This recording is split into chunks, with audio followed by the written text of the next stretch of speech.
noite a todos, inicialmente em nome de Deus, em nome de Jesus, em nome do mentor das atividades, professor Eurico Barçanu, em nome de toda a espiritualidade fraterna que se encontra em plena atividade no planeta físico, em suas atividades, que nos redomar com carinho e assistência, em nome de todos os irmãos aqui presentes, no plano físico, nossos resguardos e toda a espiritualidade que conosco nesse instante comunga do mesmo objetivo que nós cristãos.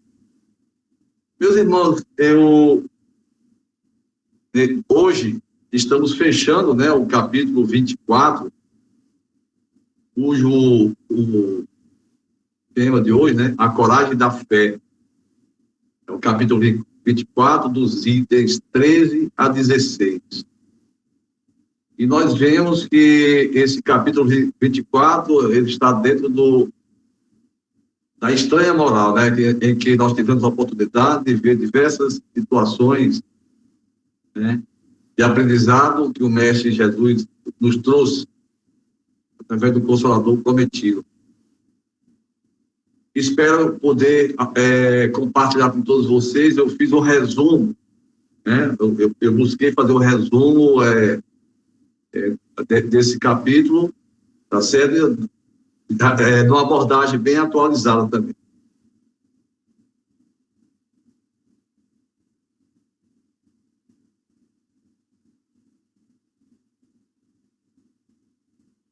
Ter coragem para demonstrar sua fé perante de todos é algo que edificará nossas encarnações, de maneira que estaremos cada vez mais perto na perfeição espiritual. O Espiritismo, meus irmãos, nos ensina que devemos ser corajosos para falar sobre Deus em todo e qualquer lugar. Esse é a essência desse capítulo, né? Nós não renegarmos a verdade de falar, nos pronunciar sobre Deus em toda e qualquer situação. Jesus, ele, em Mateus capítulo 10, versículo 32 a 33, ele nos recomendou: todo aquele, pois, que me confessar diante dos homens, também eu o confessarei diante de meu Pai, que está nos céus. E o que me negar diante dos homens, também eu o negarei diante de meu Pai, que está nos céus. Assim, Jesus, já nessa passagem, ele conclama a todos nós a enxergarmos que existe um Criador, né, que guia nossas vidas e que nos coloca na evolução, né, no caminho da evolução. Jesus também nos recomendou: porque se alguém se envergonhar de mim e das minhas palavras, também o Filho do Homem se envergonhará dele, quando vier na sua majestade e na de seu Pai e dos santos anjos. Lucas, capítulo 9, versículo 26.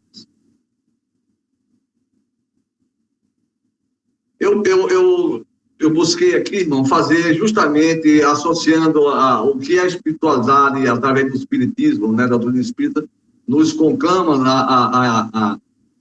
a transformar em ensinamentos os ensinamentos ditados pelos espíritos, né? Assim, decorrido o século e meio de seu surgimento, pode-se hoje conceituar o espiritismo como um sistema de conhecimentos que revela a natureza espiritual do ser humano, sua realidade interexistencial e o processo de sua evolução. Essas notas ditas por Jesus encontram aplicação especial na interpretação das Santas Escrituras e, em particular, dos Evangelhos, né? Se não levar em conta o meio em que Jesus vivia, ficamos expostos a equívocos sobre o valor de certas expressões e de certos fatos. Isso porque Jesus sempre falava por parábolas, né? Em consequência do hábito em que se está de assimilar os outros a si próprio. Em todo caso, cumpre sublimar o termo odiar, que vimos muito nesse capítulo da extrema moral. Em todo caso, cumpre sublimar o termo odiar da sua acepção moderna, como contrária ao espírito do ensino de Jesus. Jesus não nos ensinou a odiar, ele nos ensinou a nos amar, né? Uns aos outros. Eu conceituo aqui uma frase dita por Chico Xavier, porque Chico, como ele tinha essa interação com a espiritualidade, assim como nós aqui temos os nossos problemas, sentimos as nossas dificuldades, quando passamos por um plano espiritual, também ficamos, dependendo do preparo evolutivo de cada um de nós, também sentimos dificuldade. Assim ele disse essa frase muito sábia: saudade é uma dor que fere nos dois mundos. Voltando às frases iniciais de Jesus, essas frases de Jesus devem ser interpretadas de acordo com o contexto dos seus ensinos, resumidos no amor incondicional. Assim, Jesus usou de palavras fortes para exprimir que só viverá no reino de Deus os que viverem os seus ensinos, que são as leis morais, que fazem parte, juntamente com as leis físicas das leis naturais, instituídas por Deus. Enquanto isso não acontece para nós, ainda mais próximo da animalidade do que da angelitude, como disse Emmanuel, continuamos merecendo um amparo divino sempre que nos esforçarmos em vencer a nós mesmos. Uma das qualidades nobres do espírito é a autenticidade, a coerência entre os princípios filosóficos e ou religiosos aceitos e seus atos, abraçados por todos nós, né? Assim é, talvez, o traço da pessoa que mais inspira confiança, pela sinceridade expressa, por não temer as opiniões do que se opõe às suas ideias, às suas ações. Assim, meus irmãos, uma pessoa autêntica não significa que ela seja uma pessoa ranzinza, que ela diz o que pensa sem preocupar-se com as reações dos outros, mas que ela expressa sua filosofia de vida no seu viver cotidiano, sem ofender a ninguém, mas sem esconder seus princípios. Nós vemos diversos irmãos da doutrina espírita, né? Bezerra de Menezes, Chico Xavier, diversos outros, que eram pessoas, né? Irmãos que passaram por aqui, que eles não temiam em falar, profanar os ensinamentos de Jesus, né? Inclusive Chico Xavier, quem já teve a oportunidade de ver aquele pinga-fogo da década de 70, você vê que naquela época a quantidade de perguntas de todo o teor, inclusive jocosas, perguntas jocosas para questionar o espiritismo, mas ele nunca perdeu a linha da resposta, e quando ele não tinha como responder, ele dizia que Emmanuel estava dizendo para ele tal resposta. Ele citava Emmanuel informando o que é que a espiritualidade dizia sobre aquelas perguntas. Mas vamos prosseguir. A grandeza e a complexidade humana nos expõe a todos nós a uma série de necessidades que vão além do que conhecemos ou da conquista científica. A tecnologia ainda não conseguiu resolver o problema do sofrimento psíquico, ou seja, as dores da alma. Assim, nós vemos hoje ainda, nessa sociedade moderna, muitos consultórios médicos, né? Casas espíritas, diversas igrejas, pessoas com diversos problemas psíquicos, espirituais, mas a tecnologia humana, ela consegue sanar alguns problemas do corpo físico, mas a parte da alma ainda nos deixa a cargo da nossa evolução. Enquanto isso, todos, sem exceção, estamos expostos à prova de experiências dolorosas, porém humanas. São condições que, embora apresentem atenuantes comportamentais, em função da nossa reforma íntima, educam e fortalecem o espírito, trazem consigo traços de amargura e pesar. Jesus, meus irmãos, conclama seus discípulos, a todos nós, a essa autenticidade, a coragem da fé, pois, como diz Allan Kardec, decifrando o pensamento de Jesus nos ensinamentos, ele diz: aqueles que temerem confessar-se discípulos da verdade não são dignos de ser admitidos no reino da verdade, porque se trata de uma fé egoísta que eles guardam para si mesmos, ocultando-a com medo dos prejuízos que lhes possa acarretar no mundo. Enquanto isso, os que colocam as verdades acima dos interesses materiais, proclamando-a abertamente, trabalham ao mesmo tempo pelo futuro próprio, pela candeia de sua vida e pelo dos outros, como Allan Kardec interpreta essa palavra de Jesus. Assim, meus irmãos, vivemos em um mundo de constantes ameaças e incertezas. Se, por um lado, a experiência humana é rica de possibilidades de crescimento pessoal, por outro lado, a existência segue permeada de acontecimentos que podem nos atingir profundamente a alegria de viver, quando não, a nossa própria vida. São incidentes no caminho que têm a força de mudar radicalmente o curso de nossas vidas e transformá-las. Não seria difícil, meus irmãos, prever o nosso comportamento diante de um diagnóstico técnico, por vezes frio, de uma doença incurável ou a morte de um familiar. É certo que cada um apresenta um jeito particular próprio de ser e sentir, portanto, de reagir para enfrentar os naturais embates da vida. Se a doença e a morte são fatos duramente objetivos, imagine como os enfrentamos subjetivamente. Há muitas maneiras, inclusive a da indiferença ou fuga, se o medo nos dominar. Aí a gente navega das pessoas mais fracas espiritualmente, que caem nos vícios, diversas outras situações, para ter a fuga, né?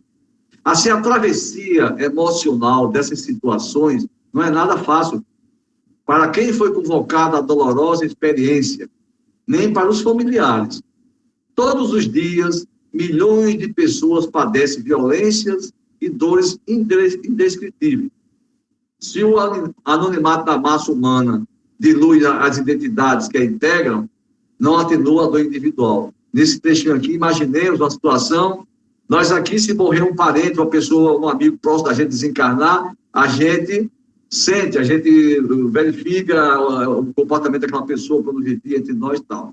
Agora, imagina uma pessoa desencarnando lá no Japão, que a gente não conhece, em qualquer outro local. Assim, estatisticamente, nós estamos nesse anonimato da massa humana, né?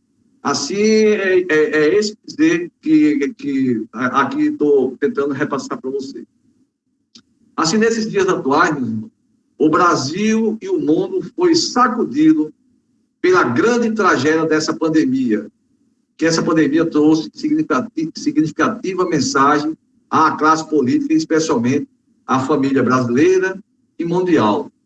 Não passou despercebida a resignação unânime das milhares de famílias ao redor do mundo ante a dor da separação física, na trágica morte de entes queridos que interrompeu as suas promissoras uniões em família. O digno enfrentamento do luto pela esposa e filhos chama a atenção do mais descuidado observador. Os vídeos que registraram e ainda hoje registram a intimidade das famílias durante essa pandemia, durante esses momentos, exigem manifestações afetuosas, com sentimentos espontâneos de religiosidade, que nos dá a entender justamente essa coragem da fé em nós. São expressões que exaltam a espiritualidade, demonstrando firme confiança em Deus. São declarações de ternura, com evidências da educação cristã a brotarem das famílias no contexto geral. Um deles, né, um desses exemplos que eu vi na internet, um deles declara num vídeo gravado e postado na internet para o Dia dos Pais. Ele diz, o menino, né? Pai, como Zaqueu, eu gostaria de subir o mais alto que eu pudesse, só para te ver e ficar olhando para ti. Essa frase aqui foi o filho daquele Eduardo Campos, aquele político lá de Pernambuco que faleceu, né? Desencarnou. Assim, meus irmãos, e esse menino, esse filho dele, hoje aqui foi eleito prefeito lá de Recife, né? Assim é comovente tudo isso. Não pelo inesperado, mas pelo modo natural que um adolescente declara seu sentimento de amor ao pai. Ao mesmo tempo, meus irmãos, revela o jovem a incomum coragem de expressar sua fé em Deus no âmbito doméstico e também até publicamente, como ele fez. Eu peço a vocês, meus irmãos, só 15 segundos para que vocês vejam essa frase, o que é que essa frase, a coragem da fé, revela para cada um de vocês. Observe internamente e comece a refletir o que essa frase repassa para vocês.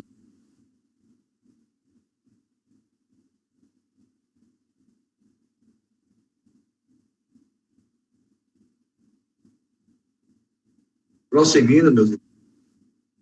Existe, justamente nessa frase, a coragem da fé, quando ela é admitida por quem a professa, sem se importar com os sarcasmos e com as críticas dos demais. Ela está presente naquele que busca viver os princípios, mesmo em um meio familiar, social, em que suas ideias não são entendidas e aceitas, sem afrontar ninguém, agindo com naturalidade, no seu direito de fazer suas escolhas, que todos nós temos, né? Essa coragem, meus irmãos, é demonstrada no esforço de vivenciar essa fé no dia a dia, em qualquer lugar, com quaisquer pessoas, irradiando paz, equilíbrio, serenidade, confiança nas leis divinas. Ressaltamos que essas palavras de Jesus se dirigem também a nós espíritas, porque se hoje há no Brasil um respeito maior pelas ideias religiosas do que antes, ainda existem lugares e situações que podem levar os mais frágeis na fé a esconderem-na, como a gente ainda vê em muitos locais essas contestações, né?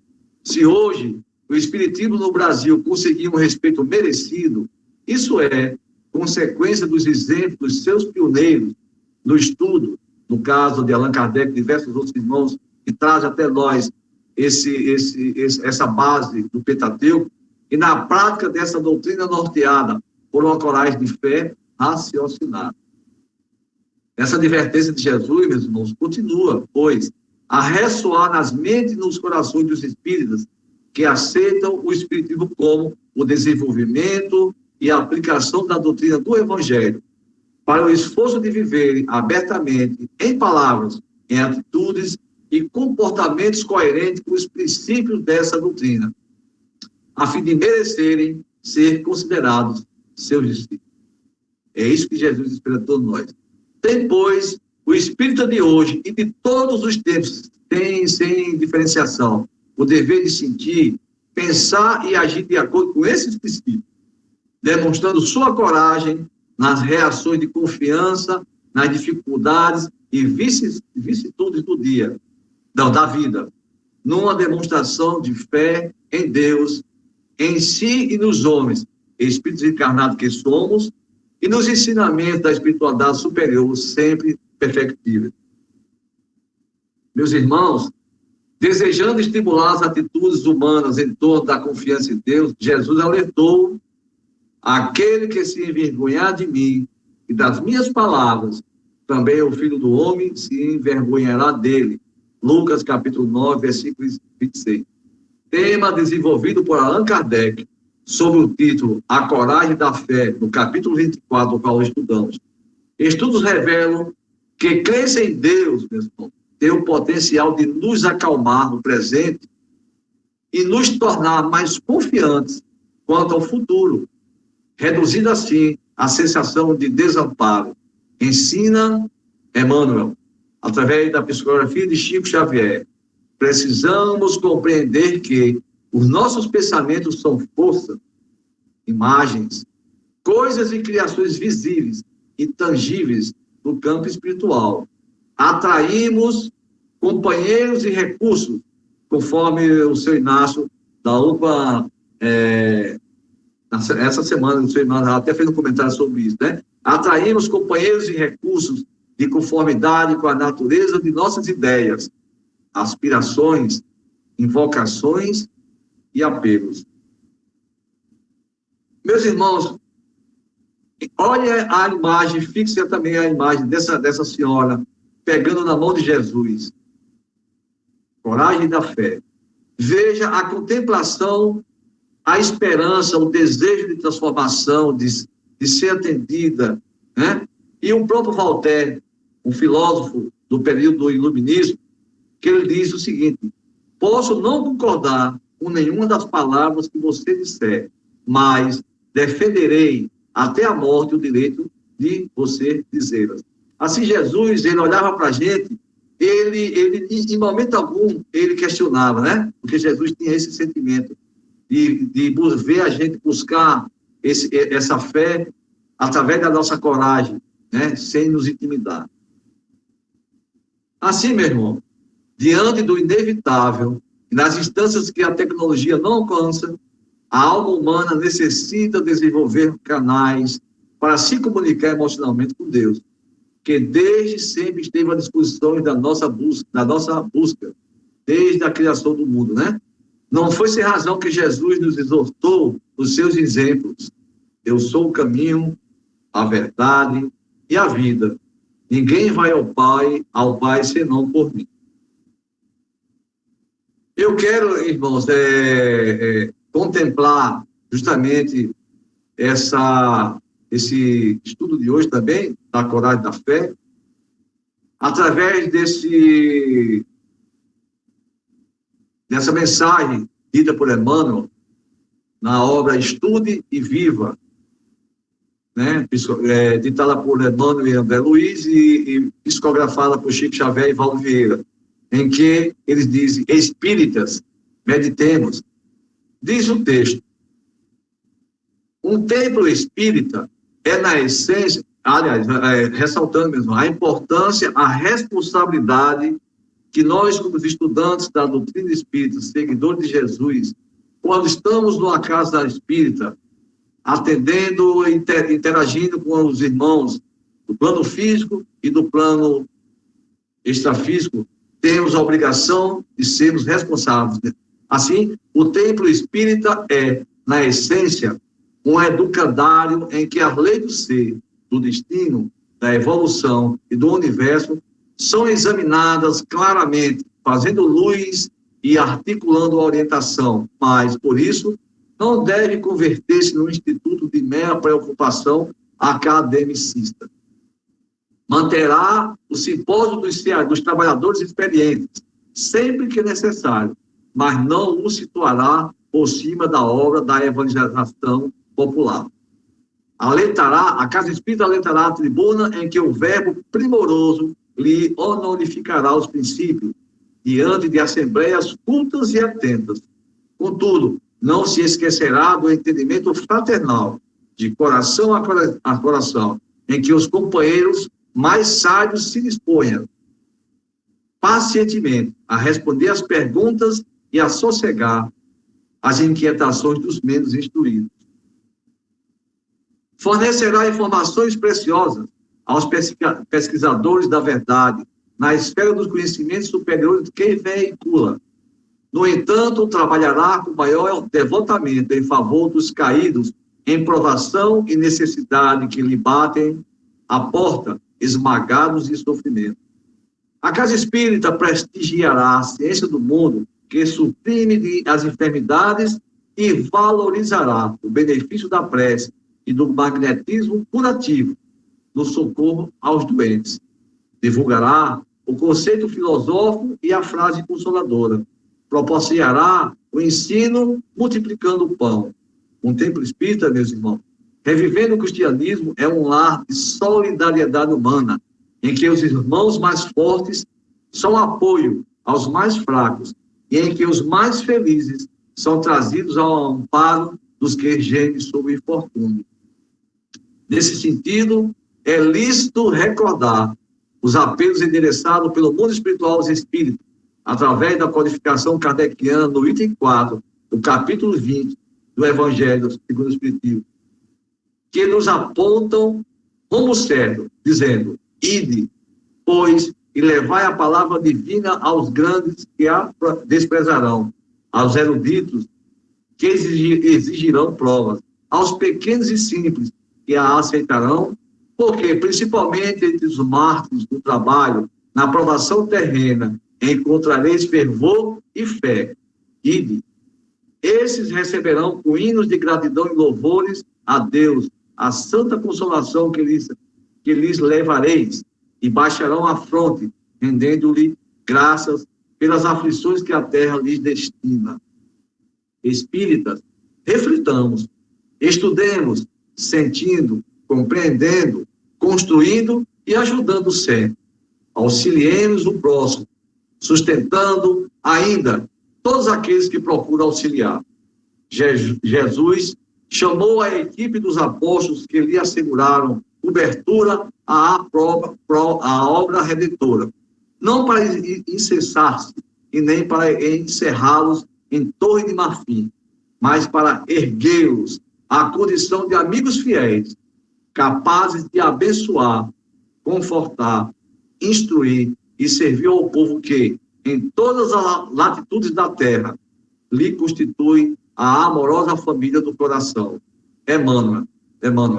Meus irmãos, para finalizar,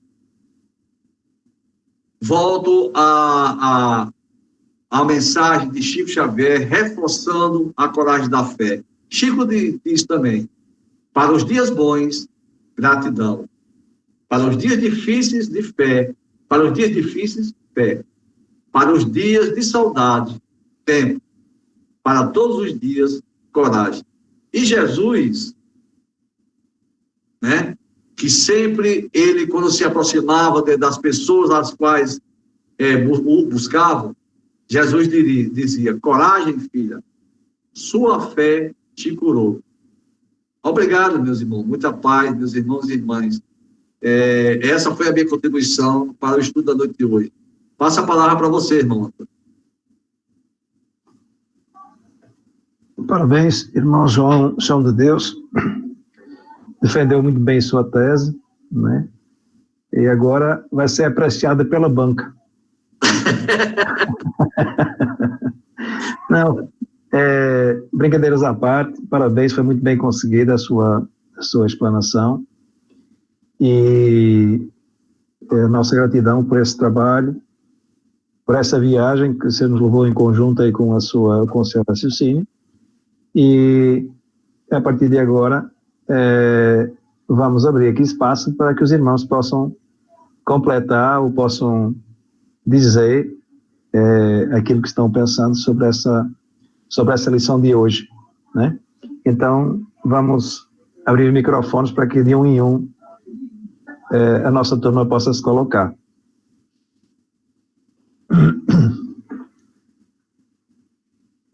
Então, qual é o primeiro? Perdão. A coragem da fé. Alguém gostaria de dizer o que é que pensa sobre esse tema, agora com muito mais propriedade, depois dessa aula que João nos trouxe? Aqui todo mundo está dizendo que está tudo bem. Elisângela foi aprovado, Kalina, excelente, Eugênio, valeu meu lateral, nota 10, Cristiano, parabéns, João. Mas eu queria ver aqui o povo fazer suas colocações. Vamos lá.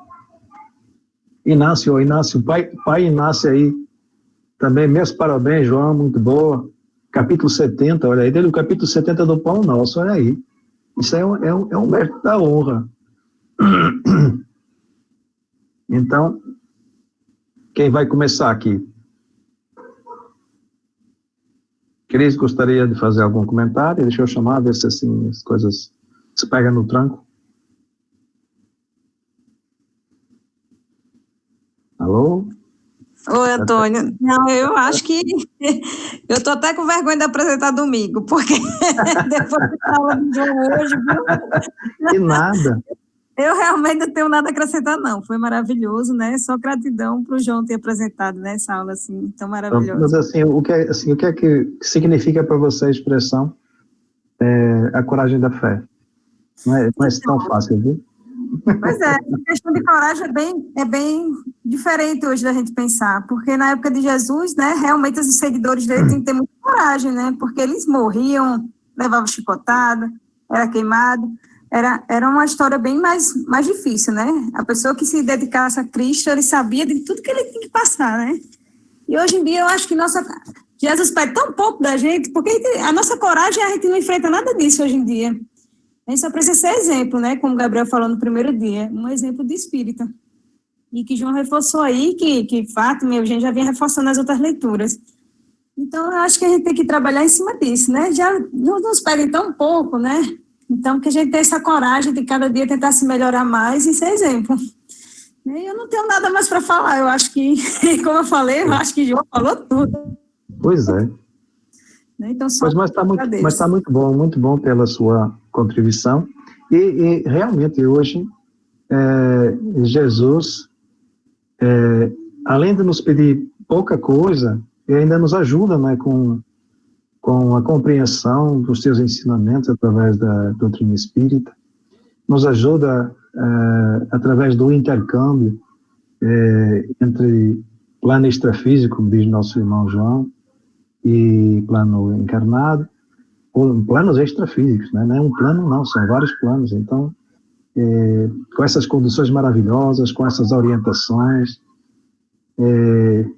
realmente o que está faltando é só, para nós, um ânimo e boa vontade, e a aplicação desta sobre o nosso objetivo, que é nos tornarmos homens de bem, no mais curto espaço de tempo possível, né?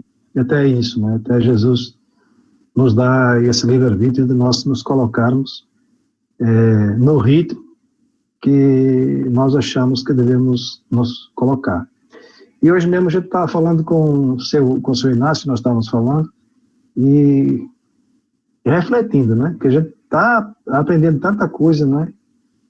Será que a gente está fazendo já o possível para levar na prática esses conhecimentos que estão nos fazendo mudar nosso interior? Será que a gente já não pode intervir com esse meio externo? De alguma forma, pequena que seja?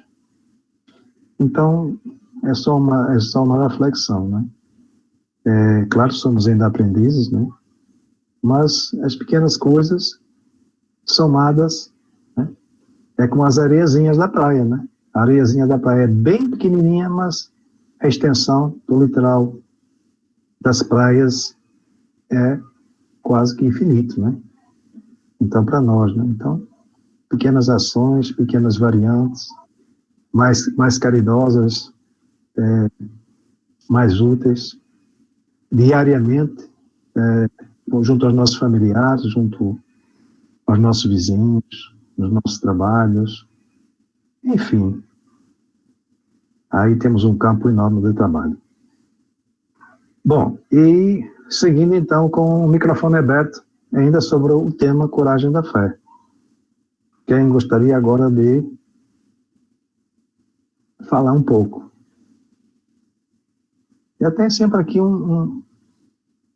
uma curiosidade de saber, assim, de chamar Gabriel, porque sempre ele traz uns pontos de vista com viés de análise diferente, né? Bem jovem, mas bem esclarecido. Será que eu me atrevo a chamar Gabriel? Irmão, eu acho que essa relação da coragem e da fé, a gente sempre tem que lembrar da fé raciocinada, né? Eu acho que a coragem nos impulsiona a sempre fazer algo, mas só que essa fé precisa ser refletida e essa fé precisa ser raciocinada. Eu sempre lembro uma história que eu contei para o pai uma vez, e foi no vídeo que eu vi de Orlando Noronha, se não me engano o nome dele. Foi um dos sucessores de Chico Xavier. Que ele vai contar a história de um rapaz e um amigo, né, que estavam numa floresta. Aí o amigo dele fala bem assim: você quer ver como minha fé é forte? Vou botar meu braço dentro da boca daquele leão. Deus não vai deixar que aconteça nada. Você vai ver. Aí ele vai lá, põe o braço dentro da boca do leão. Aí o que acontece? O leão arranca o braço dele. Então é aquela coisa. A nossa fé não pode ser irracional. Precisa ser racional. É muito fácil falar que tem fé, mas difícil mesmo é conseguir praticá-la de forma racional, de forma sucinta, da maneira que o Espiritismo e o Cristo nos ensina. Então, essa relação de fé e coragem, ela precisa ser praticada de uma maneira que tenha equilíbrio, né? Então, é assim que eu vejo essa relação aí do que o nosso amigo João de Deus trouxe. Muito bom, muito bom. Eu acho que acertei, né? Ó, tá vendo? Valeu a pena correr o risco. É a fé. Fé funcionando. Bom, então eu gostaria de ouvir mais alguém aqui. Nós temos ainda tempo. Quem seria? Quem seria? Vou chamar meu irmão Val, porque sempre o Val tem uns comentários maravilhosos. Pai Val, vamos falar um pouco sobre a coragem da fé?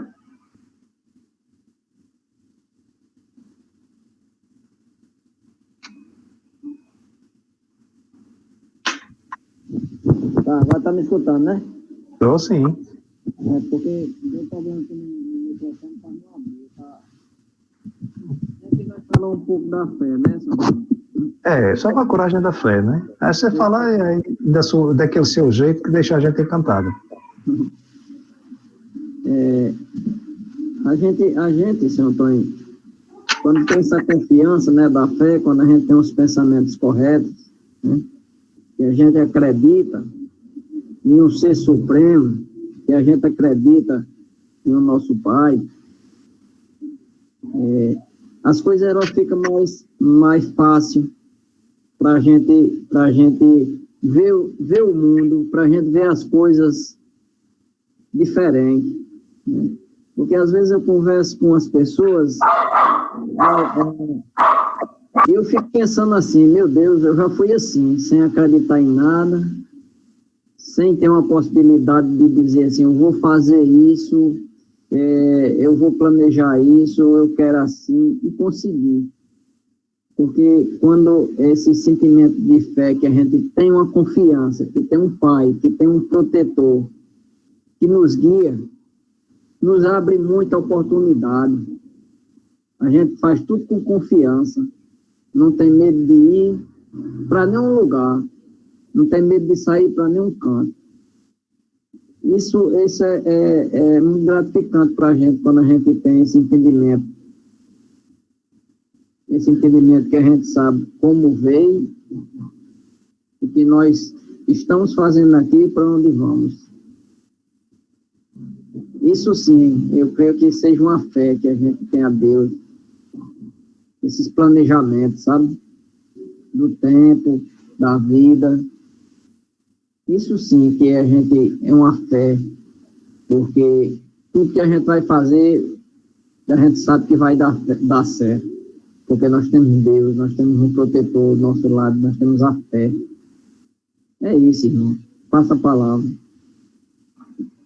Pronto, que bom, né? Que bom que escutamos o nosso irmão Val desse jeito, bem simples, bem à maneira dele, mas cheio de profundidade e já manifestando essa fé raciocinada que nos faz progredir. Parabéns, Val, e obrigado pela sua contribuição.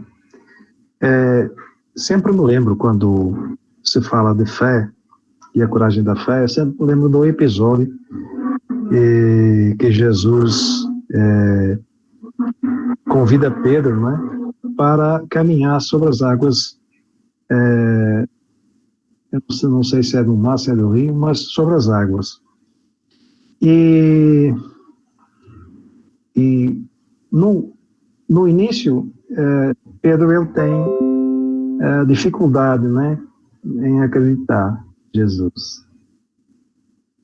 E essas águas, digamos, por muito extensas que sejam, e por muito profundas, difíceis de vencer, elas foram vencidas pela fé desse nosso irmão, Pedro, que, acreditando em Jesus, conseguiu caminhar sobre as águas e pegar na mão de Jesus e entrar no barco. Eu faço um paralelo com a vida de cada um de nós. Jesus nos esclarece, não de forma presencial, mas de uma forma íntima. Ele nos esclarece, ele nos cimenta nossa fé com um raciocínio lógico, com testemunhos importantes, vivenciais, e testemunhos que nós temos hoje através deste intercâmbio que nós já conversamos com o mundo espiritual, que nos faz acreditar com mais facilidade. Então, nos imaginemos, meus irmãos, como Jesus, ou melhor, no papel de Pedro, cada um de nós, com essa coragem da fé, como disse Gabriel, da fé raciocinada. E eu diria mais, quando nós conseguirmos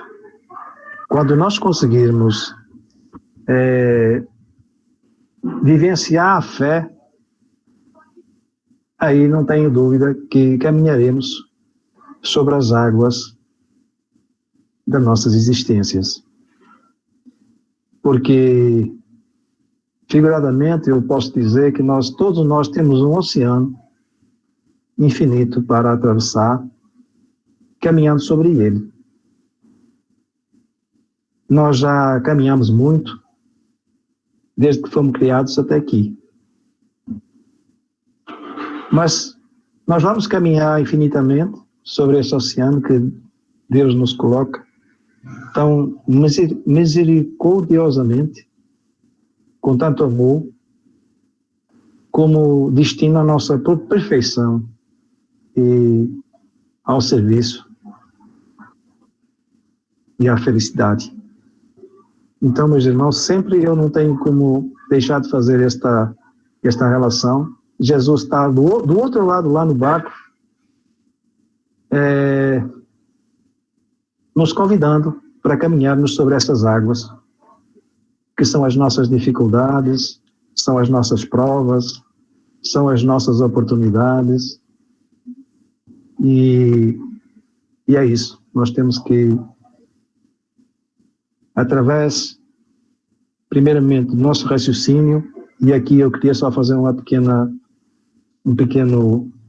reflexão, que é, vamos raciocinar com a nossa inteligência espiritual, com a nossa mente espiritual.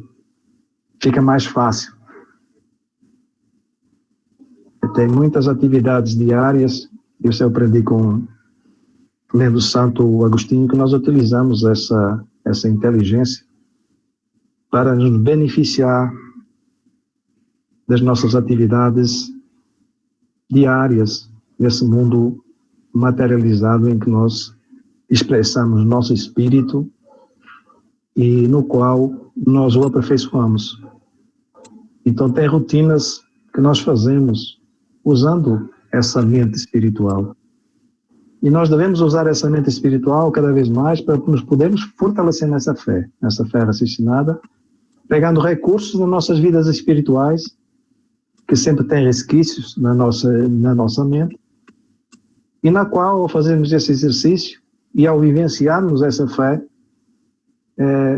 mais recursos dessa memória espiritual, dessa inteligência nos estão liberados. Bom, eu fico assim, fico numa viagem e eu vou parar, senão não deixo ninguém falar. Então vamos chamar seu Inácio aí para fazer um comentário também. Parabéns, João de Deus. Muito boa a sua explanação. E é interessante, parabéns à colocação da Cristiane, parabéns também à colocação de Gabriel.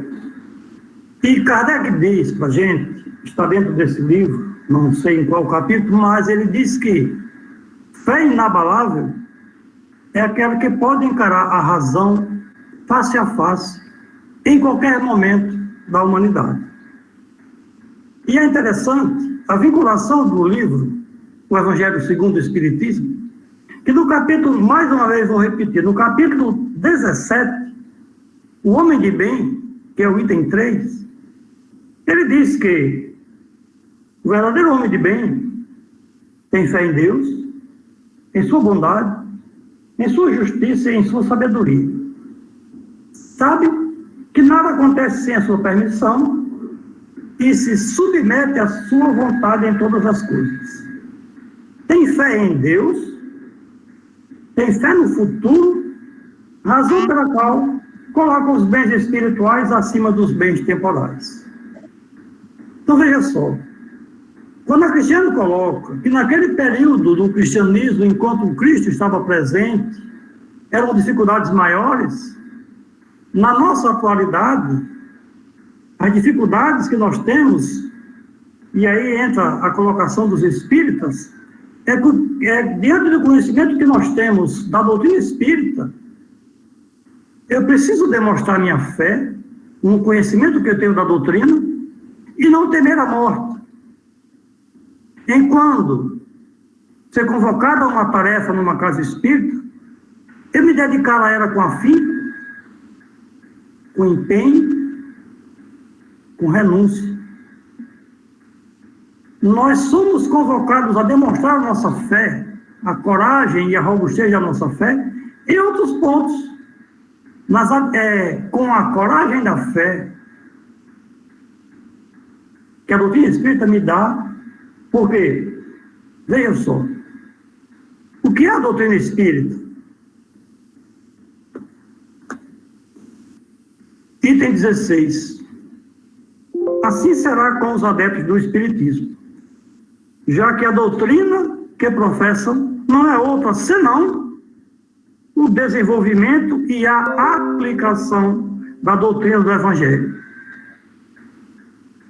Então, eu tenho fé robusta, sólida, racional na doutrina espírita, porque ela é o consolador que Jesus prometeu.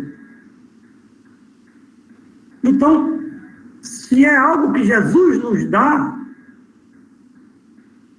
a minha fé é plena, porque Jesus quer o nosso bem. Então, nós vamos demonstrar a nossa fé, ou a robustez da nossa fé, quando as dificuldades se apresentam nas nossas vidas, no meu despertar, no meio-dia, nas dificuldades.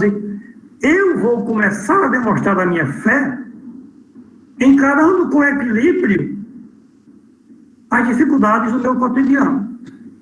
É aí onde está a demonstração que era feito no tempo do Cristo, quando tinha que enfrentar a arena. Nos nossos dias, nós vamos enfrentar o mar encapelado da nossa mente em desajuste e desequilíbrio. Agora, com a fé da doutrina do Consolador prometido, eu vou demonstrar minha fé encarando as dificuldades, por maior que sejam, com harmonia e equilíbrio. Porque a minha fé é a fé que eu tenho no meu futuro. Porque a doutrina espírita, o Consolador do Cristo, diz: não existe a morte. É a sequência natural em uma outra dimensão. Então, a minha fé nessa informação ela é robusta. E diante disso, Eu não vou me desesperar com os sofrimentos, com as doenças, e por aí vai. Lógico, guardando a devida proporção. Mas é outro campo de aplicação que nos chama na atualidade. E que bom que agora nós temos a estrutura doutrinária a nos ajudar a robustecer a nossa fé. Agora, a gente tem condições de aprofundar a nossa mente na busca de todos os itens necessários para que eu me tranquilize diante do meu cotidiano. Porque nós sabemos que grande parte de irmãos nossos que dizem ter fé, mas que na realidade ainda não estão tão fortalecidos assim. Obrigado pela oportunidade.